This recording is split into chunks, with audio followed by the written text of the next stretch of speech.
ассалому алайкум ва раҳматуллоҳи таъала ва баракату. дӯстони азиз, бо меге ки бобоҷон ки мардума дар инҷа ҷамъ карда. Қарор дорем дар шаҳри Егорьевск, яъне Подмосква ё ки Московский област мешавад. бародарони азиз, оли бисёр меге бигзор беге ҳасбуналлоҳ ва ниъмал вакил. ба ҳам хотир бародарони азиз маъниша фаҳмиде.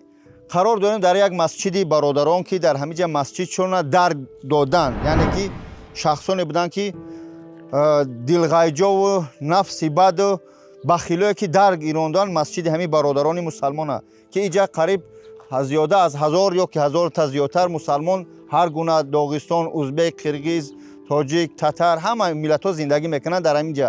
Иншааллоҳ ку бародаро хай ҷамъгир кардан таи 2 миллион ё чанқа 3 миллион чанқа хеле ҳамин масҷида бурда истодан. иншааллоҳ ҳозир ман сухана аз имом шу аз калони шаҳр ва аз чӣ мегӯянд бародароне ки масъул ҳастанд микрофона метим ва саволу ҷавоб мекунем. иншааллоҳ ба хотири худо кадмет битуне дуо куне, аввалаш баъдан навора паҳн куне, баъдан битуне як материал аст, як сум аст, кӯмак куне. аллоҳ гуфтааст ки ҳар нафаре ки дар ин дунё ба як ҳаҷми лонаи гандаш хонаи ман яъне масҷид месоза, дар қиёмат ба вай ман хона месозам. ваъдаи аллоҳ ҳақ аст. ба ҳамон хотир бародаро бисмиллоҳ мо сар мекунем аз ҳамин акамон.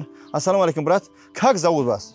Ариков Касим Абдулович, председатель мусульманской общины городского округа Егорьевск, Московской области. Что с вашим масджидом? Сколько нужны деньги? Почему вы сейчас соберете деньги? Вот это, брат, скажите, пожалуйста. Ну, в двух словах, у нас буквально накануне праздника Ураза Байрама, в ночь на 30 число, случилась неприятная вещь. Вот, был поджог.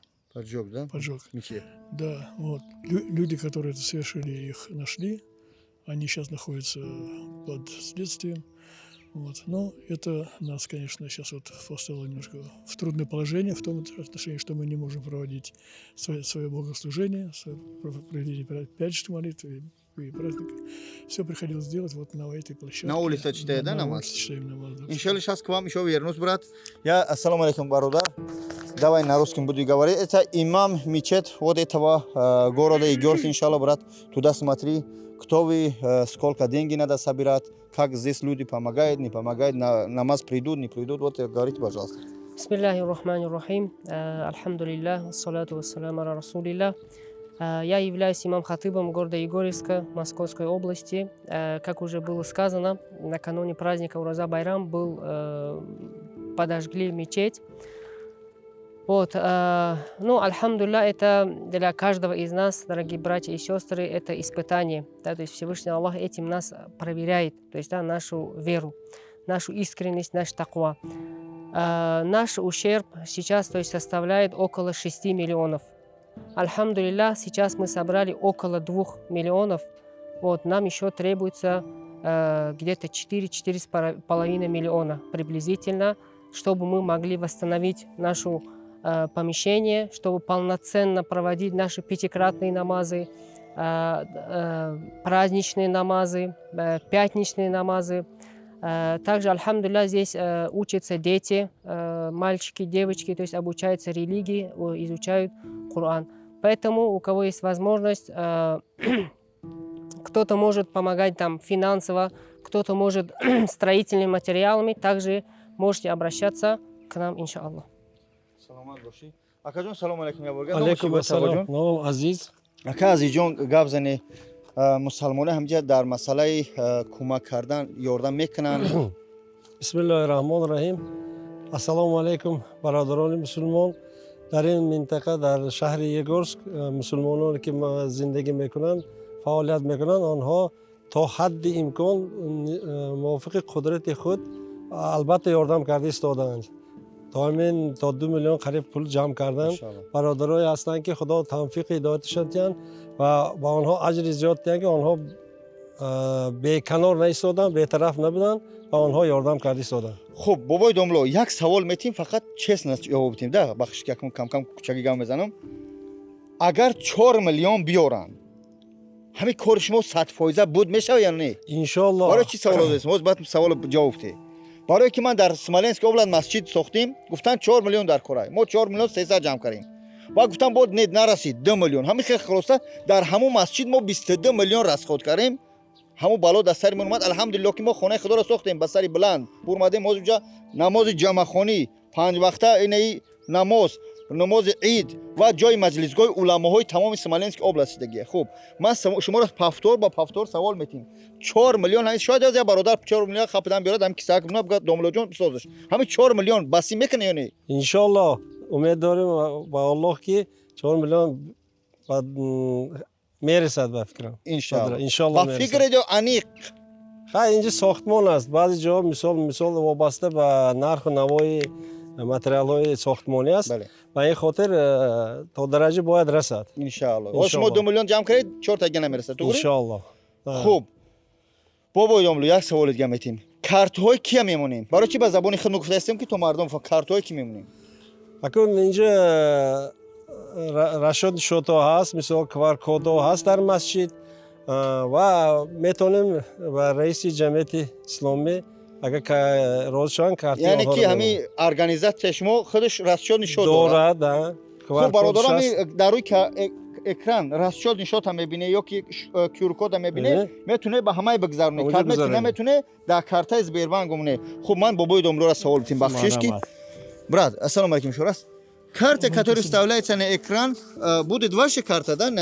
На ваша карта будет накапать. Люди будут по 50, по 100 тысяч, по разные может отправлять. Ну, наверное, если мы решили так, что на карту надо попробовать. Братья все выбрали вас. Ваша карта, имею в виду. Да. Чтобы это наш старший за это. Да, и так попробуем. Да, иншаллах. Бародар азиз, спасибо большое, брат. Карта, ҳами калони ҳами шаҳр мешава. Карта ман нест. Расчёд нишоти ман нест. Ман аз барои худо омадам, аз барои худо мерам. Бародаре ки материал доре, гипсокартон, плитка, тнк, чизе ки доре, аз барои худо ман номрои имом масҷида, ина як бародар имом масҷида да я параг указат мекунам, имоми масҷид да карта имоми масҷид напартои, да картаи Сбербанк гуфтем аи бародара мепартои. Қатиш суҳбат мекуне, шояд мебиёи хабар мегире ва кӯмак мекуне. Чӣ бигум, брат, откуда вы? Ассалому алейкум, шура азизин. Можете на узбекском сказать ребятам, может быть, потому что мой канал тоже узбеки братья посмотрят, киргизы, которые туркче азизни, за это я говорю. Ассаламу алейкум ва рахматуллахи ва баракатух. Бисмилlah, alhamdulillah, va salatu va salam ala rasulillah Muhammad. Aziz birodarlar, opa-singillar, aka-ukalar, musulmonlar. Mana shu ro'za Ramazon oyini birinchi bayram kunida kechasi masjidimizni yoqib yuborishdi. Mana shundan beri mana 2 oy vaqt o'tdi.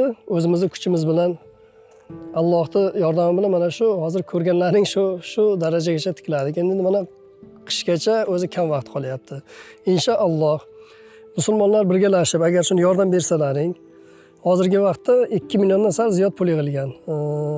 Smeta bo'yicha o'zi materialimiz 5-6 millionga yetib boryapti. 4 million atrofida pul yetishmovchilik bor. Agar inshaalloh kimda niyati bo'lsa, sadaqa mana shu masjidga, chunki masjidga qilingan sadaqa bu kelajakka qilingan sadaqa hisoblanadi. Alloh taolo va'da beradiki, kimki bu dunyoda bir qushni inicha bo'lgan masjid quradigan bo'lsa, inshaalloh jannatdan qasr quraman deb va'da bergan. Inshaalloh kimda niyati bo'lsa, mana shu masjidga yordam beringlar. Mana bu boshlig'imiz, imomimiz masjid rekvizitlarini aytdi. Ana shu rekvizitga kimda niyati bo'lsa, ana shunga pul o'tkazib tursalaring, inshaalloh kuzgacha masjidni tiklab olish niyatidamiz. Barakallohu fik. Бародари азиз, ин масҷид замин аз давлат аст. Аммо масҷида до того, чтобы сколько я понял, это земля от государства, но это мечеть какой-то араб, брат, мусульман подарил вам. Ну, то есть народу, да? Народ мусульман имею в виду. Бародари азиз, ин масҷид аренда нест ки ҳар моҳа 30,000 50,000. Масҷиди официал не, яъне ҷои молитваи намозхонии мусалмонони тамоми ҳамин миллати дар ҳамин ҷо зиндагӣ мекардаганд. Ба ҳамин хотир бародаро фақат барои ҳамин масҷид ба хотири худо акоҳо медонем бисёр тамошо мекуне, шерои нар бисёр ҳасте, метуне худона нишонате ба хотири худо биёи ба дасти ягон кас роҳӣ куне. Материал, қолин ман муҳим нест. иншааллоҳ ман боварӣ дорам ки мисли масҷидои дига мардуми мусалмон бо ғаюри тоҷику узбеки қиргизи муҳим нест аз гиҷо ин миллат мо иншааллоҳ ин масҷида соз мекунем. биё як бор дига нишон метиҳем мусалмони худна. Аллоҳ ҳамаи моро нигоҳбон. Дай Аллах, чтобы вы вот стали сабабы, и мы то же самое, чтобы помогаете. Дай Аллах вам за это, брат, с Дагестана тоже. برادر از الله نگهبان تو باشه خواهش میکنم دعا کنه سوم نداره ویدیو را لایک کامنتار خوب میدونم کامنتار بد میشوه اما بابا جان هیچگاه دعوت نکره ان شاء الله دعوت نمیکنه حسبنا الله و نعم الوکیل کی مولا جون یا دعا کو ما خیر خوش کنیم امام با گفتن میکروفون داری آمین الحمد لله رب العالمين والصلاة والسلام على سيدنا محمد وعلى آله وأصحابه أجمعين اللهم تقبل منا إنك أنت السميع العليم وتب علينا يا مولانا إنك أنت التواب الرحيم اللهم ربنا آتنا في الدنيا حسنة وفي الآخرة حسنة وقنا عذاب النار ربنا اغفر لي ولوالدي وللمؤمنين يوم يقوم الحساب وصل اللهم على نبينا محمد وعلى آله وأصحابه أجمعين برحمتك آمین الله اکبر برادر عزیز جاهای درگرفتگی همین مسجد در تلگرام بابا جان 88 سیلکر میمونم در تمامجا بدوره دهمجا تماشا کنه برای اجراش یوتیوب اینستاگرام مدلل میکنه الله نگهبان تو السلام علیکم و رحمت الله التماس ویدیو را پاک کنه